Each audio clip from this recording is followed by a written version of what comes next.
इस वीडियो में हम कुछ इस तरह के सवालात हल करेंगे जिसमें हमें रफ्तार दी गई हो और हमें उसकी मदद से वर्क या काम निकालना हो। पहली मिसाल ये है कि एक अदद ट्रक 20 मीटर फी सेकंड से 30 मीटर फी सेकंड की रफ्तार तक एक्सेलरेट करता है। अब अगर इस ट्रक का मास 2000 किलोग्राम है तो इस पर किया गया वर्क या काम क्या होगा।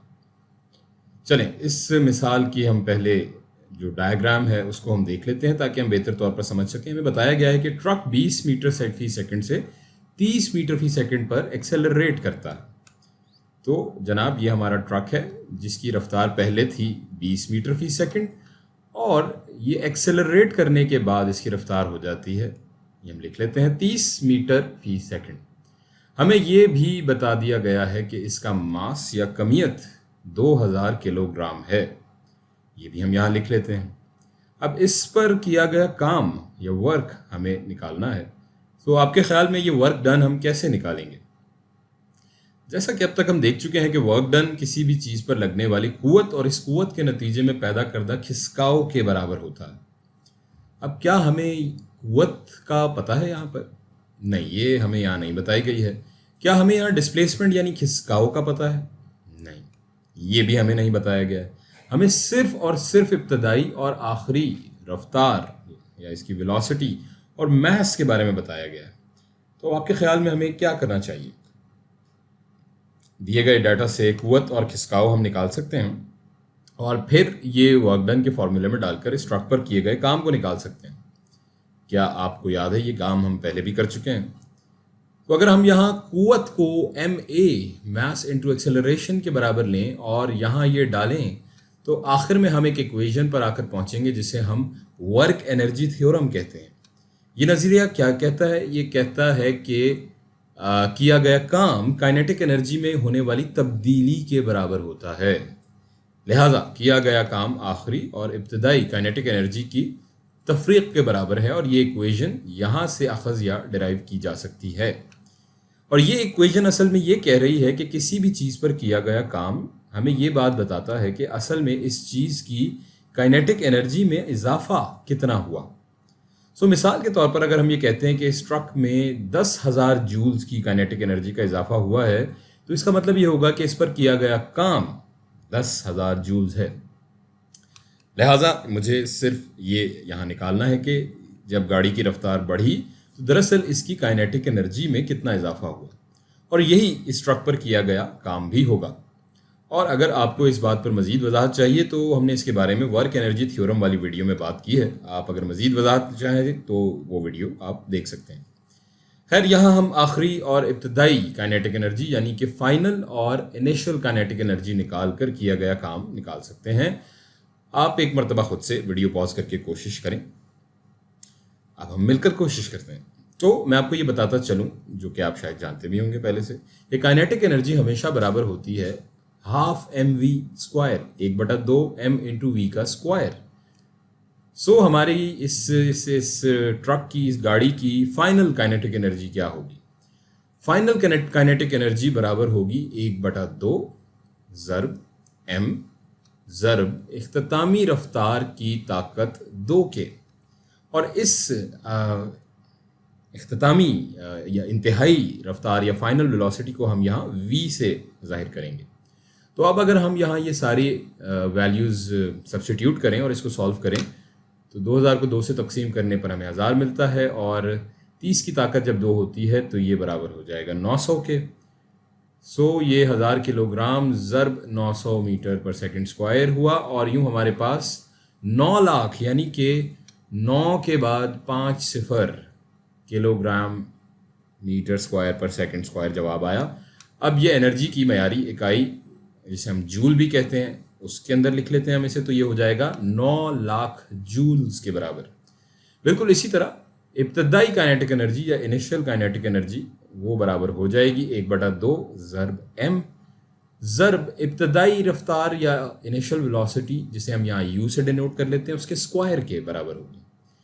और एक बार फिर से अगर हम यहाँ सारी इकदार डालें, वैल्यू सब्स्टिट्यूट करें और इसे सॉल्व करें तो हमारे पास फिर से 2000 को 2 से तकसीम करने पर 1000 आ जाएगा और 20 का स्क्वायर 400 के बराबर हो जाएगा। इस तरह इस बार हमारे पास 4 लाख जूल इब्तदाई काइनेटिक एनर्जी या इनिशियल काइनेटिक एनर्जी आ गई।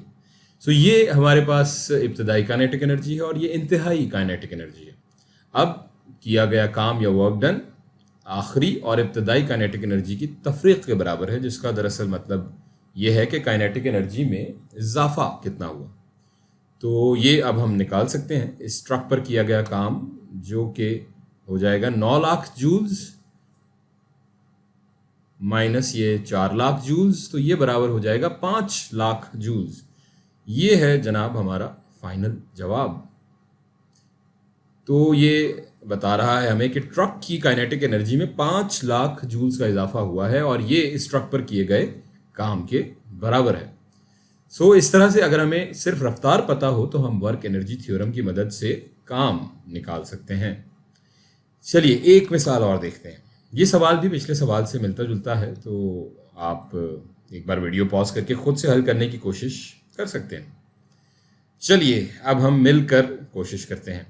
एक 500 किलोग्राम की बस 30 मीटर फी सेकंड की रफ्तार से चल रही है। ये ब्रेक लगाती है और साकित हालत में आती है। इस बस पर किया गया काम या वर्क बताएं। तो जनाब हमारे पास एक अदद बस है जो कि 30 मीटर फी सेकंड की रफ्तार से चल रही है, तो ये इसकी इब्तदाई रफ्तार हुई। यहाँ ये बताया गया है कि ये ब्रेक लगाती है और साकित हालत में आती है। इसका मतलब ये है कि इस बार इसकी एक्सेलरेशन घटती है और कुछ देर बाद ये रुक जाती है, यानी इसकी इंतहाई रफ्तार या फाइनल वेलोसिटी 0 है।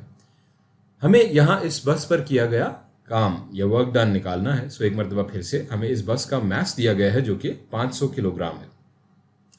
तो हमने जो पहले सवाल में किया था वो हम यहाँ भी कर सकते हैं। हम ये कह सकते हैं कि इस बस पर किया गया काम इसकी काइनेटिक एनर्जी में तब्दीली के बराबर है। वर्क एनर्जी थ्योरम हमें बताता है कि किया गया काम फाइनल और इनिशियल काइनेटिक एनर्जी की तफरीक के बराबर है, मगर इस बार हमें फाइनल काइनेटिक एनर्जी मालूम करनी है। तो उसको देखते हैं कि इस बार वो क्या है। क्योंकि बस साकित हालत में आ रही है और इसकी रफ्तार 0 हो जाती है, तो जनाब काइनेटिक एनर्जी या फाइनल काइनेटिक एनर्जी भी 0 ही होगी इस वक्त। आपके ख्याल में इसकी इनिशियल काइनेटिक एनर्जी क्या होगी? तो हम यहाँ लिख लेते हैं। हम ये कह सकते हैं कि इसकी इनिशियल काइनेटिक एनर्जी बराबर होगी 1/2 ज़र्ब m ज़र्ब इब्तदाई रफ्तार की ताकत 2 के बराबर। और अब यहाँ हम ये वैल्यू सब्स्टिट्यूट कर लें या इकदार यहाँ डालें, इसको सॉल्व करें तो हमारे पास जवाब आ जाएगा 2,25,000 जूल्स के बराबर। आप ये कैलकुलेशन कंफर्म भी कर सकते हैं। मैंने एक अंदाजन मेंटल मैथ के ज़रिए ये कैलकुलेशन की है।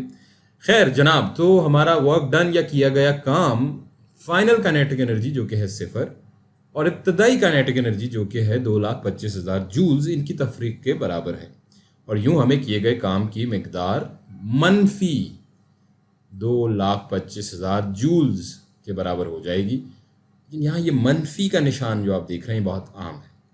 मनफी का निशान हमें क्या बता रहा है? जैसा कि आपको मालूम है कि यहाँ किया गया काम काइनेटिक एनर्जी में होने वाले इजाफे के बराबर है, मगर इस बार यहाँ पर काइनेटिक एनर्जी में इजाफा नहीं हो रहा बल्कि कमी हो रही है। और ये मनफी का निशान इसी चीज़ की निशानदही कर रहा है कि दरअसल काइनेटिक एनर्जी में कमी वाक़ई हुई है। तो जनाब इस मिकदार में काइनेटिक एनर्जी यहाँ से निकली या यहाँ से घटी है, तो तारीफ के एतबार से ये इस बस पर किया गया काम या वर्क डन है। सो अगर हमें सिर्फ रफ्तार दी गई हो तो हम वर्क एनर्जी थ्योरम की मदद से काम या वर्क डन निकाल सकते हैं।